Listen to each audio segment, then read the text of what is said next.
warahmatullahi wabarakatuh. Saya Dini Aisyah Rangkuti, NIM 03 10 18 20 83. Saya dari kelas Pendidikan Biologi 4 semester 5. Nah, di sini saya akan menjelaskan mengenai laporan saya yang berjudul Pengamatan Tahap Perkembangan Embrio Kata.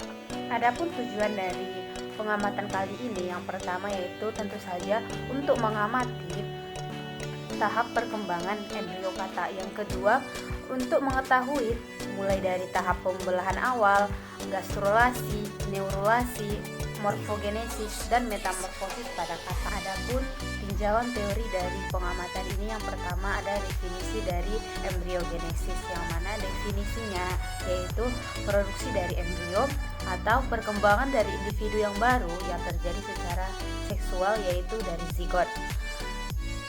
Menurut Langman, proses embriogenesis meliputi fase pembelahan, fase morula, blastula, gastrula, dan diferensi sel. Nah, jadi adapun alat dan bahan yang dipakai dalam praktikum ini, yang mana alat yang dipakai berupa mikroskop, alat tulis, dan kamera. Sedangkan bahan yang digunakan berupa preparat-preparat dari masing-masing bagian dari kata tersebut.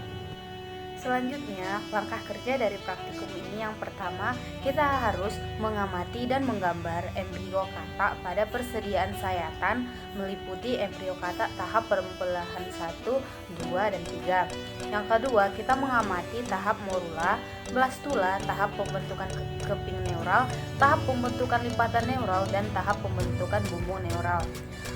Selanjutnya, mengamati dan menggambar sediaan sayatan embrio kata melalui stadium tunas ekor, melalui mata dan prenopod. Selanjutnya, kita harus mendokumentasikan dari mikroskop. Selanjutnya, masuk dalam pembahasan dari hasil pengamatan. Yang pertama, kita harus mengetahui klasifikasi dari kata ini sendiri. Yang pertama, kata termasuk ke dalam kingdom Animalia, filum Chordata, kelas Amphibia, ordo Anura. Perkembangan embrio adalah rangkaian kejadian yang kompleks dan terkoordinasi, komunikasi antara jaringan, organ, dan sistem.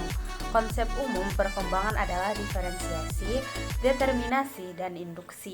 Induksi merupakan proses ketika mediator kimia melepaskan dari salah satu embrio pengaruh morfogenik spesifik dan menginduksi alur perkembangan khusus. Akibat dari induksi, bersamaan dengan sel di dekatnya, jaringan dan akhirnya organ akan terbentuk. Proses yang pertama yaitu proses pembelahan, yang mana pembelahan pertama pada kata dimulai pada kutub anima dan secara perlahan bergerak menuju daerah vegetatif dan membagi dua sabit kelabu. Pembelahan kedua juga dimulai pada kutub anima, tegak lurus pembelahan pertama. Bidang pembelahan ketiga adalah horizontal, melintas dekat kutub anima dan membelah blastomer kecil ke arah hemisfer anima. Blastomer besar pada kutub vegetatif. Pembelahan keempat adalah meridional simultan dan pembelahan kelima adalah equirietal dan atau horizontal. Setelah dari proses pembelahan, masuklah proses gastrulasi. Gastrulasi pada kata melalui 3 gerakan morfogenik utama, seperti yang dipaparkan oleh Adnan tahun 2008, bahwa gastrulasi pada embrio kata dapat diinterpretasi dengan berbagai cara. Pembentukan lapisan lembaga pada kata terjadi melalui 3 gerakan morfogenik utama yaitu epiboli, invaginasi, dan involusi. Selanjutnya, tahapan neurulasi.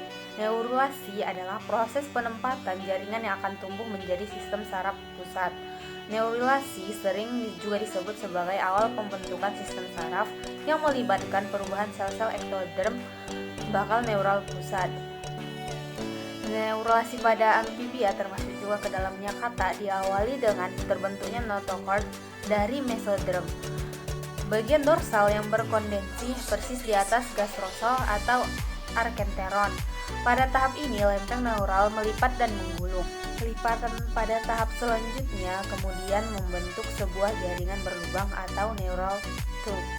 Pada tahap ini, jaringan pada daerah pertemuan pinggir-pinggir tabung memisah dari tabung sebagai vial neuron. Neural case merupakan sumber sel-sel yang akan bermigrasi untuk membentuk banyak struktur, meliputi tulang dan otot tengkorak, sel-sel pigmen kulit, sel-sel adrenal, dan ganglia peripheral sistem saraf. Pada tahap ini, embrio dengan tabung neuron sudah selesai terbentuk dan mempunyai banyak somit yang mengapit notochord. Selanjutnya masuk dalam proses organogenesis, yang mana organogenesis adalah proses pembentukan organ-organ tubuh dari 3 lapisan-lapisan lembaga yang dihasilkan dari proses gastrulasi, yaitu lapisan ektoderm sebelah luar, endoderm di sebelah dalam, dan mesoderm di tengah. Organogenesis katak terjadi dimulai dari setelah selesainya proses gastrulasi yang menghasilkan ektoderm, mesoderm, dan endoderm. Setelah itu, lapisan-lapisan tersebut mengalami diferensiasi atau dinamakan tahap neurulasi, di mana lapisan ektoderm akan menebal dan melipat membentuk neural plate yang akan berkembang menjadi neural cell, merupakan bakal dari otak sumsum tulang belakang, dan dari lapisan ini juga akan berkembang insang, kuping, alat optik, dan saluran eustachius. Di waktu yang sama juga terjadi delaminasi pada mesoderm yang menghasilkan pembentukan notochord dan 2 lapisan mesoderm dorsal dan lateral. Mesoderm dorsal akan membentuk muskulatur hewan dari jaringan ikat. Mesoderm lateral membentuk nefrotom yang kelak akan berkembang menjadi ginjal pronefrus dan sistem urogenital. Mesoderm juga berperan sebagai mesenkim yang akan membentuk pembuluh-pembuluh darah dan sistem mesoderm lainnya. Sedangkan endoderm akan membentuk saluran pencernaan yang terdiri dari 3 bagian, yaitu foregut, midgut, dan hindgut. Foregut akan mengalami perkembangan menjadi mulut dan rongga hidung. Midgut akan menjadi usus halus dan usus buntu, sedangkan hindgut akan menjadi kolon, rektum, dan kloaka. Selanjutnya, metamorfosis pada katak yang sudah saya gambarkan pada hasil pengamatan, di mana metamorfosis katak adalah proses perkembangan biologi katak yang berubah dari waktu ke waktu seiring perkembangannya. Pertumbuhan dan perkembangannya adalah membentuk organ-organ tubuh katak. Metamorfosis katak terdapat 4 fase, yaitu fase telur, fase beludru, fase katak muda, dan fase katak dewasa. Yang pertama yaitu fase telur. Hewan yang disebut amfibi mengalami proses metamorfosisnya dari telur. Katak jantan akan membuahi katak betina. Katak betina akan meletakkan telurnya di dalam kubangan air. Telur katak seperti jeli atau biji selasin. Pada umumnya, telur ini akan ditinggalkan oleh induknya dan mengalami perkembangan mandiri. Karena katak dapat bertelur sangat banyak, katak mampu bertelur mencapai 20.000 telur dengan 3 kali reproduksi. Fase telur berjalan sampai kurang lebih 3 mingguan. Fase yang kedua yaitu fase kecebong. Setelah telur menetas, maka akan berubah menjadi kecebong. Kecebong dengan jumlah banyak ini akan memakan cangkangnya sendiri. Fase ini akan berjalan selama kurang lebih 5 minggu hingga menjadi katak muda. Kecebong akan berkembang dengan adanya kedua kakinya dan membentuk organ-organnya. Ini ada katak muda.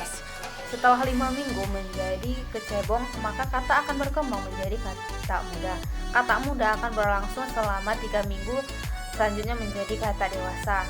Katak dewasa ditandai dengan terbentuknya paru-paru untuk dia bernapas di daratan, dan otomatis insang akan menghilang dan mengalami perubahan. Fase yang terakhir yaitu fase katak dewasa, di mana setelah terbentuknya paru-paru, katak bernapas di darat, maka katak akan menjadi katak dewasa. Katak dewasa akan berumur sekitar 11 minggu. Seperti sudah dijelaskan di atas bahwa metamorfosis katak cukup singkat. Katak ini sudah cepat melompat ke daratan dan selanjutnya katak jantan dan betina akan mengalami pembuahan kembali. Setelah melaksanakan pengamatan ini, saya dapat menarik kesimpulan bahwa ciri-ciri perkembangan dari embrio katak yaitu yang pertama, zigot, terjadi pergerakan sitoplasma sehingga terjadi bidang pembelahan. Morula berbentuk sel mikromer dan makromer. Blastula timbul rongga blastosol. Gastrula, blastosol menghilang, terbentuknya blastoporus dan arkenteron. Proses neurulasi, penebalan endodermal neural bagian dorsal yang disebut neuroplate berudu atau berekor, memiliki dorsal memanjang. Tahap-tahap pembelahan yaitu bidang pembelahan meridional 1, bidang pembelahan meridional 2, bidang pembelahan ekuatorial, bidang pembelahan vertikal, dan bidang pembelahan longitudinal. Tahap-tahap perkembangan embrio kata yaitu fertilisasi, pembelahan tingkat 2 sel, pembelahan tingkat 8 sel, pembelahan tingkat 16 sel, morula, blastula, gastrula, neurulasi, organogenesis, dan metamorfosis.